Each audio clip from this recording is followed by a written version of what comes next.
Hello everyone. I'm here to convene the last half, or the end of the day, I should say, and I'd like to introduce you to our next speaker, a dear friend and sister of mine, Dr. Paola Balla. Dr. Paola Balla is a Wamba Wamba Gurutjamara artist, curator, writer and academic whose projects focus on Aboriginal women's stories and resistance. Her work centres Aboriginal women's voices, activism, sovereignty, matriarchy, and First Nations ways of being, knowing, and doing. In 2016 and 2017, respectively, she co-curated two landmark exhibitions at the Australian Centre for Contemporary Art, Melbourne: Sovereignty and Unfinished Business: Perspectives on Art and Feminism. Most recently, Paola has been included in exhibitions William Bick 2021 at Tarrang Museum of Art, Sovereign Sisters Domestic Work at FUMA in 2022, and this year she presented Mok Mok Murup Yakua in a mesmerising film installation in the exhibition Shadow Spirit at Rising Festival, which was curated by me. Paola is based at Mudandi Balok Indigenous Academic Research Unit at Victoria University in Footscray. So welcome, Paola. Come up.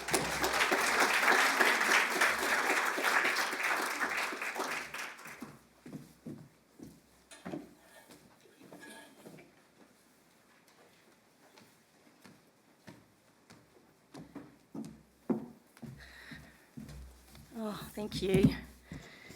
I'm only little, I've got to do this. I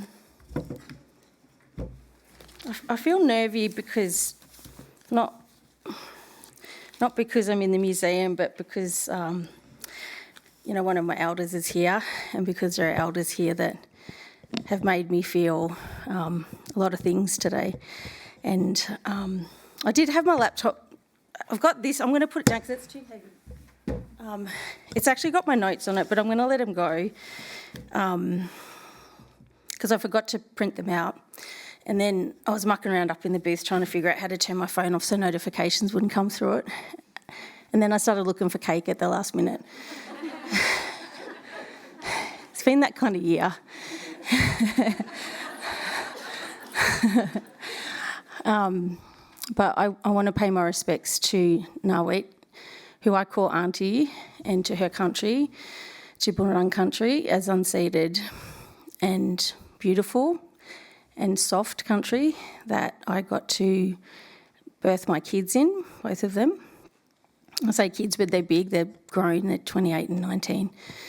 And I was born there myself in 1974. And I've come back to living, I went full circle, I've come back to living right around the corner from there. And I love that country very much. But and I'm very grateful for it. The image that you see there, and thank you, Auntie, and Uncle Greg, and Uncle Norm. I won't call you Key-Man, but I'll say Uncle Norm. But Uncle Greg, thank you. I've not met you before, but you just reminded me so much of family. And the thing that I love so much about our community, and that a lot of people outside Aboriginal families and communities don't see or respect, is the softness and love of Aboriginal men and uncles and cousins and brothers and our families in general, because they're very loving and soft, actually, and they hold a lot for us. And as much as my work is centred on matriarchy, I was very fortunate to have a very gentle, great uncle, Uncle Kevin Walker, who's a Yorta Yorta elder, and I got to grow up in Yorta Yorta country, so thank you to my sis Kim and to Yorta country as well, and to everyone from the centre for having me here, because I got really excited when I got invited, because like I said, it's been a tough year, and sometimes you avoid things when the feelings, the emotions are very intense and they're high. But remembering to come back in gathering and community is really important for us, and it actually makes you feel better once you get over the anxiety of it. So thank you so much. I've been writing furious notes now and inspired by everyone, and was just talking to James about snotty goggles and listening to my auntie's stories. I didn't know any other mob that ever talked about them or used that, even the name of them. Up at Meenaculla, my aunties would be climbing up trees and getting into trouble looking for them, and we lost one of those aunties this year, so that's a grief that you're hearing in my voice, and my throat keeps getting sore, and I think it's grief. It's also grief for our Palestinian siblings, and I want to acknowledge them, and the genocide that they're living through now is we've experienced this, and this is the type of haunting that is going to happen in the future when you see this kind of violence. With the work I do, which I feel very, very, very fortunate to do,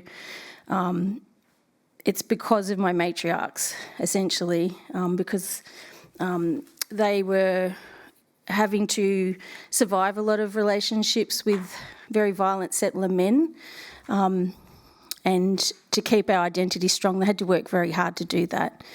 Sometimes against those men, sometimes running from them, sometimes, hiding in fear from them. And that was my mum's experience. So I really admire her strength and power. And even when she terrifies me, she still scares me sometimes. She still says it like it is, in the only way that an Aboriginal woman can. But in that, there's so much softness and love and gentleness. So I wanted to start with this slide because this is my matriarchal country. This is Wemba Wemba country. And just thinking about yes and no and the way English language puts us into binaries and tries to define us. Wemba on its own means no, and Wemba Wemba means no, certainly not. And I've heard white people and some people just talk silly that we never had a word for no in our cultures, that somehow we're just passively giving things away. And yes, we are very generous and we are givers. That's our beauty and strength that, we hold on to. And that unconditional love is very important to me, how we utilise that. But it's about the boundaries that Uncle spoke of and how to behave yourself. And so the way I was raised is that, my mum or grandmother or aunties or great aunties sometimes don't even have to say anything to you. It is the way they look at you. They will just give you a look, and it might be a side look, and you'll miss it if you're not paying attention. So the onus is on you to be paying attention in the first place, that shouldn't be chasing you around to tell you to pull up. So if you get told off by us, if you get told off in our community, you should really honour that critique, blackfellow criticism, because it's done for a reason. It's done because we care about what we're doing, and that goes for museums. And I have a history with this place as well, having worked here when I was finishing my Bachelor of Education back in 1998, again, thanks to my community, Auntie Melva Johnson and other elders from Echuca, my grandmother's first cousin, who set up a Bachelor of Education course with Victoria University, where I still work, at Mundani Bullock. And it was called Nyurna Studies, and Nyurna means to listen. And so that community was delivered at home. So I got to go home as a young single mum. We were homeless, but my auntie took us in. There was 2-3 families living in a 3-bedroom flat, and that generosity and care is how I got educated. So sometimes people say to me, oh, you do so much, you're so busy, you do all these amazing things. And I'm like, I do the things that I feel are necessary and that my family raised me to do or have tapped me on the shoulder to do. So it's part of that responsibility that comes from this place. So this was actually my great-great-grandmother's camping place, where she lived fairly independently at Meenaculla Mission after it was gazetted as an inland mission by the Lutherans. And she maintained that country for us. It's like she was holding it in the future. And kathul is one of my favourite words in our language, that describes, if you've ever been in the bush and you hear tapping at night, if you're camping, that can be frightening if you think everyone's in bed. Sometimes it might be if you're on a walk, but it's to describe the sound of the limbs tapping together. And I've only heard that a few times in my life as a child, and then I heard it when I was doing my PhD, when I was gathering materials with my auntie, mum's first cousin, Auntie Donna, and they were all assisting me with my PhD. They were telling me stories and they were letting me in on information because they could see that I'd made a commitment, and so they supported me in that commitment. And Auntie Donna and I heard a tree talking to us, and it really pulled us up in that moment. And she gifted me a dilly bag while I was doing my PhD, and so that's got pride of place at home. It's also to describe, the banging of time sticks and clapping of hands. So our language was recorded officially in between 1961 and 1964 by Dr. Louise Hercus, who's passed on now, and she worked for over that time period with my great-grandmother, Nanny Nancy Day, and her brother, Uncle Stanley Day, Uncle Stun. And those old people were very important to us. And when I worked here in the museum, the first job I had was on the floor with about 30 other mob and customer service in Bunjalaka. And then years later, in 2012, I think, was it, Kim, to curate the Generations Gallery, which is the image gallery in First Peoples. So it was, this sort of circular relationship. But I feel really fired up and empowered by everyone's responses to Kim's beautiful question about what the responsibility is of places like this, because in some ways it ends up feeling like, they're holding our relatives hostage. And that's what we're seeing happening right now to Palestinian siblings. People, they're being held hostage. And it's very painful when you see your relatives being held hostage. So these are our non-human relatives. And so you get to the point where, it's almost morgue-like where they're lying. And this is not out of disrespect to our ancestors' human remains that are here, but they're non-human relative in artefacts, in some of the Wemba paintbrushes we got to see when we were in collections, and the things that Kimberly made possible, and the things that our tutor Caroline Martin made possible in her work in this place, and the way she employed us all and the way she fought for us to have a space here and to make sure that Koori people, that First Peoples of this place, were actually heard and seen, because that was another battle that we had. So I really call for very much what you were saying, James, and what's the other fellow's name that you were talking about? That museum should be places of returning and, Dennis O'Brien, and that these should be places of explanation, so that this is where they should be held accountable, and the public dialogue should be to that.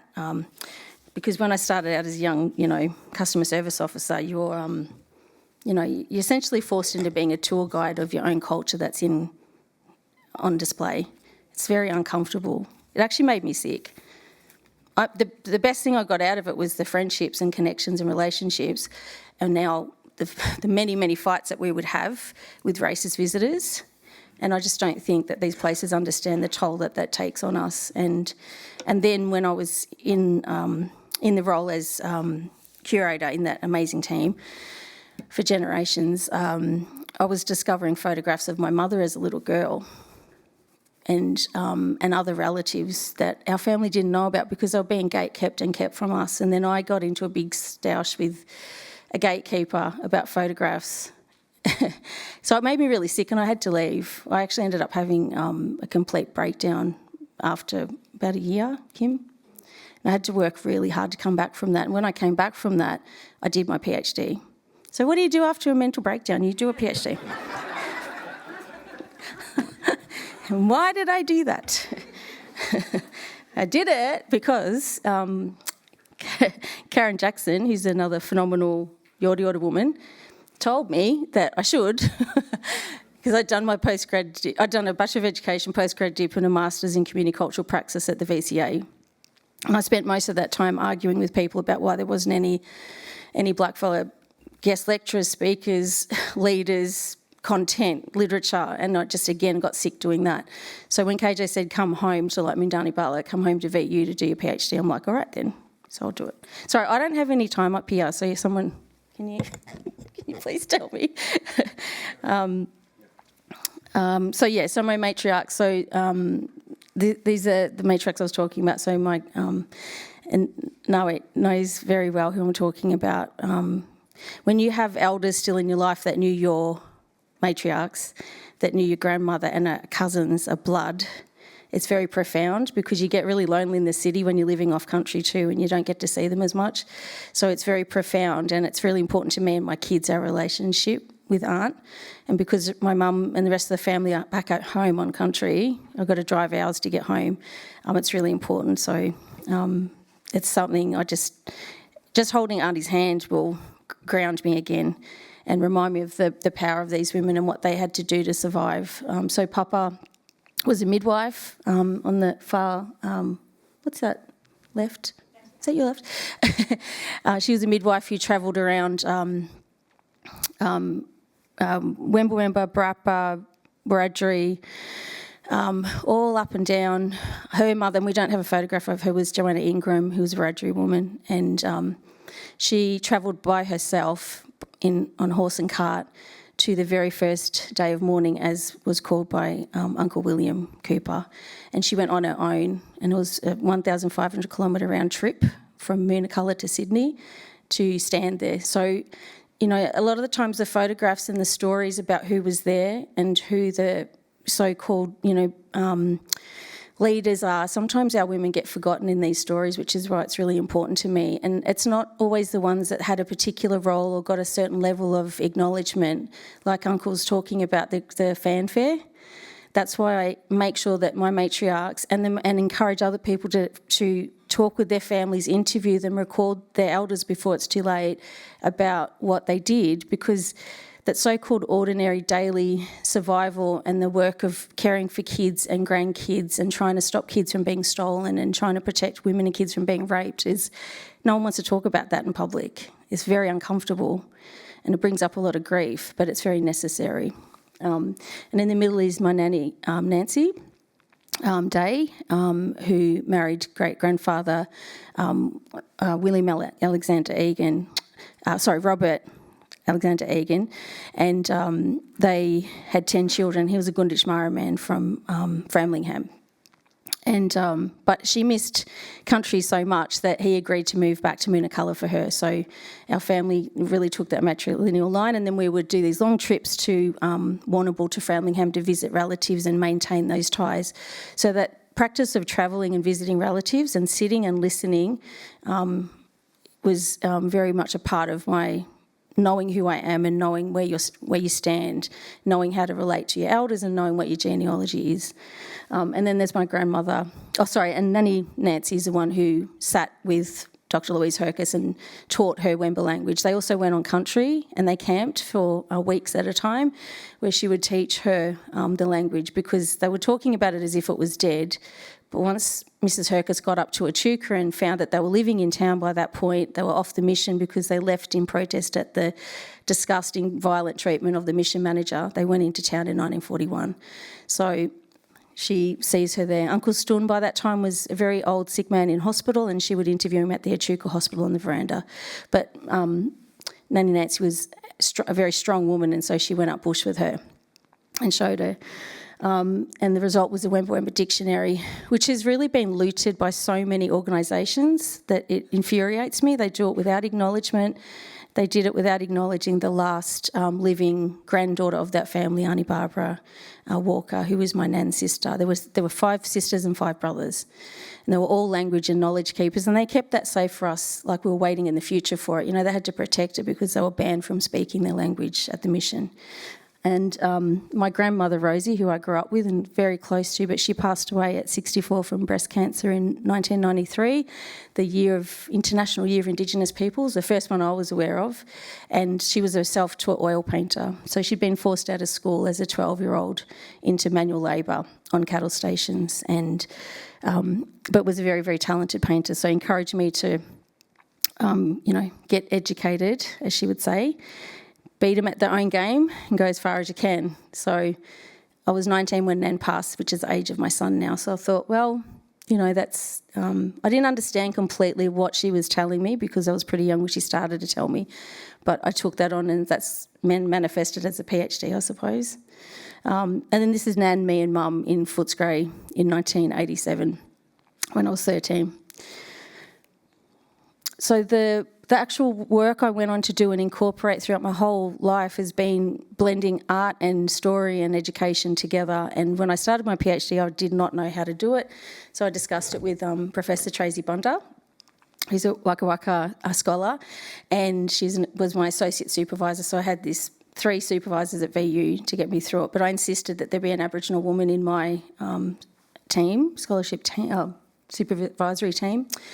And she helped me sort of name what I was doing, because I was trying to weave writing, storytelling, visual art together, and I didn't know how to do it. And at the time, I also did not know how to actually weave. It eluded me many times. I'd sat down and tried to do it and I couldn't, and it didn't fall into place until halfway through the PhD when a tidder taught me and other Aboriginal women, including my daughter. And I'm not going to name her because she teaches us in private. Because she was taught by her grandmother, and she's a bit despondent at how many people are weaving without permission or without passing on who gave them permission to do it. So, but for me, it was a real gift. It sort of brought it all together. And so I looked at what it meant to weave across time, past, present and future, and how it's, moving across the every when. If anyone looks at Stephen Gilchrist's work when he writes about that. And very much about unconditional love, because Auntie Tracy said to me, if you're going to get through this PhD and you're going to do it in these white institutions, you're going to have to find places of unconditional love. And again, I didn't really fully understand what Aunt was talking about at first, but it's really come into play now. And so it was all woven with relationality, as Prof. Aileen Morton-Robinson named, knowing yourself through others and others through yourself. So it is practice-led research, but I call it also country-led, because when I started looking at the naming of the methodologies, most of them were coming out of the UK from the 1980s, and they were using language like pioneering creative arts practice, and it was just so... It felt like sand in my mouth, and I couldn't relate to it, so I thought I've got to just take it apart, I've got to unpack it, unpick it. Auntie Tracy always says we have to unpack. And so there was a lot of unlearning, and I had to just keep unpicking it. And it reminded me of the brand bags that my mum told me and that Nan had slept on when they grew up on the mission. She slept on hessian sacks filled with gum leaves, sometimes horsehair if they were lucky, and they were starving, like my Nan was starving as a little girl. So in my PhD show, I wanted to replicate the beautiful little mission houses that they'd managed to create from country. So when I started looking up an Aboriginal architecture, I'm like, where is it written about? There were some that I was looking at from the United States that Bell Hooks had referred to, which were really beautiful, but they were about black southern folks.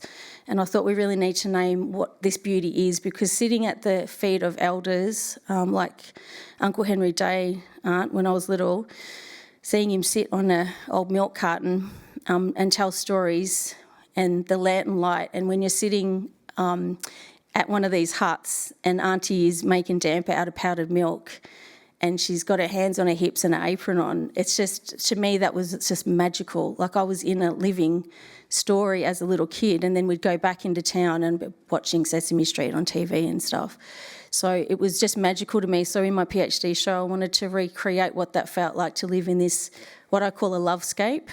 Instead of a landscape, it's a lovescape, and it was a very soft lovescape of fabrics. And so everything was bush-dyed with country. So that's where my relationship with trees and my Nan's insistence that I find faces in trees. We'd be walking down the river and she'd say, look there, look at the face in that one. And I never questioned why, it was just she was always showing me, look there, look at that one, that's an old one. And you just see these faces in these gums. And I'm very lucky I grew up on Wemba Wemba, Yorta Yorta country, and on the Kolachi, which is what they called the Edwards, and Dungala and Kiala, the Goulburn Rivers and the Murray Rivers. Every summer was just spent in the water, fighting off yabbies biting our feet, and then hilariously watching snakes swim across the river, and me and my cousins would just look at each other and get out of the water and leave the white kids in the water. They never got bit, but it was just satisfying to watch them realise that a snake was coming for them at the last minute that we knew was there 10, 15, 20 minutes ago. Because we were taught how to look for them.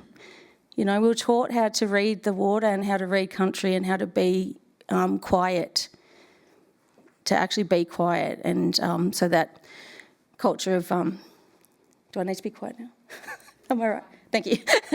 So that speaking of listening in our language is, so Kalina is to love, and that's my daughter's name.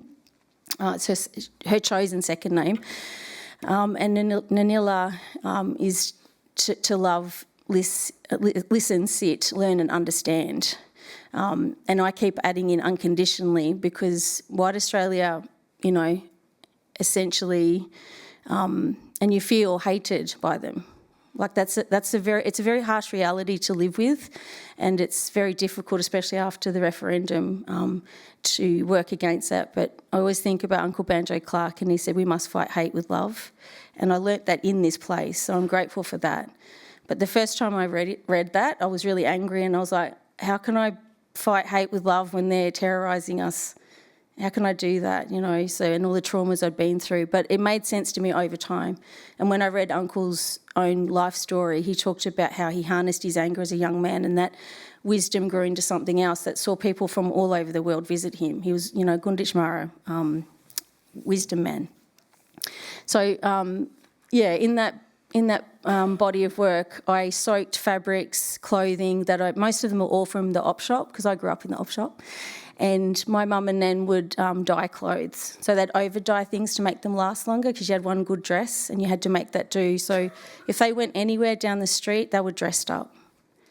You had their lipstick on, they wore their good pair of shoes, one good dress, and they made it last, and they were beautiful, and they still are, like very stylish, incredible women that carried themselves. So for me, it was like this little ceremony they would do every time before we go down the street. But I didn't fully realise they were preparing themselves to deal with white people, right? Because they'd have to be up here with cleanliness, and you have to work extra hard just to get half of what they were looking for, or watching my nan get served last in the butcher shop, you know, and the anger that I would have at seeing her treated like that. So I wanted to recreate these little places of love, these little huts. And the footage in the background that you can see, that still is from 1961 Super 8 footage that Mrs Hercus's husband actually took of Nanny Nancy and Mrs Hercus on country. So I showed that in the show, but I decided to take out Nanny speaking language because not everyone in our family have had access to it yet. They haven't had the chance to relearn it like me and my family, so I didn't think that was an ethical choice. Like Uncle says, behaviour-wise, I didn't think I had the right to put it in public because, again, even though it was at Footscray Community Arts, which is a great community arts centre, we do, you know, Uncle Larry let lead the way and just do so much there, and I've been volunteering there for like 12 years. I didn't want to give it away. I could let people watch them, but I didn't want them to hear those precious voices, our old people's, because I took my mum and my daughter and we sat in IATSIS in one of the family research rooms, and when I looked down and saw that my mum had kicked her shoes off and she had her reading glasses on and was just poring over these books, crying, I was just like, I can't put this in the public. But what I did was I recorded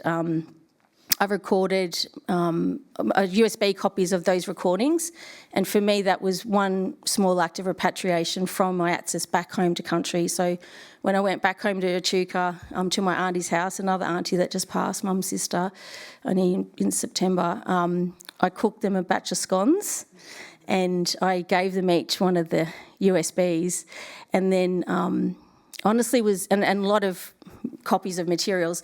I was more worried about the scones than what they'd think about the research and not the recordings. I knew they wanted that, but the other stuff, the way I was trying to theorise it, that didn't worry them. They wanted to know about if I was doing it ethically, and then if my scones were up to scratch on the day, because they're very good cooks. And this work, again, the other involvement of my community and family was that I was inviting women into my house to do bush dyeing with me, to just give them a sense of respite from the activist work they were doing outside. So it's it's private. We need moments of private respite and care.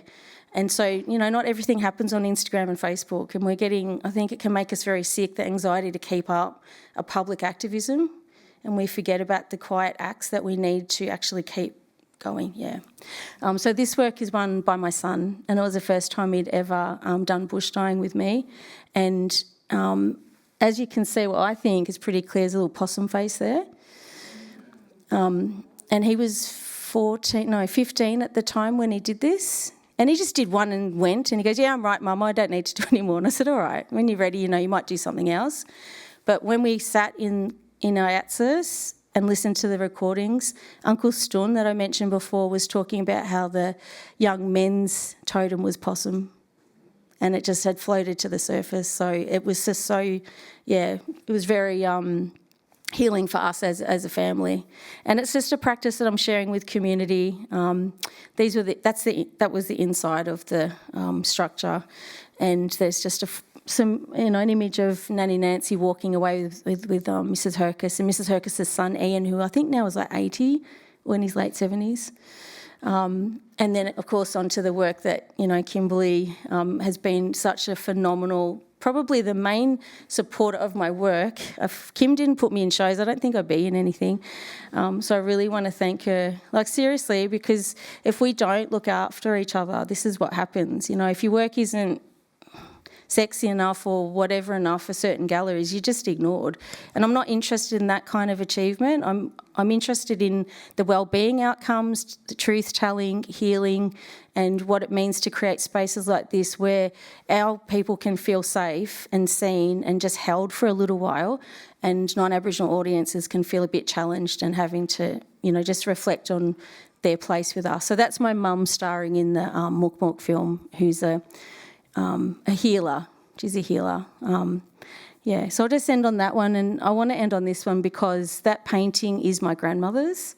So, this little girl who got kicked out of the school and forced to, do the same manual labour as young men, and at one point she dressed as a young man to protect herself on the cattle stations, which broke my heart when I was told that later. This little girl teaching herself to paint with oil paints, up the bush. And so that painting we got enlarged to, I think it was 7 metres wide and 4 metres tall at Tarrang, and Stacey Piper did such a beautiful job curating that show. And the actual painting is only it's this big.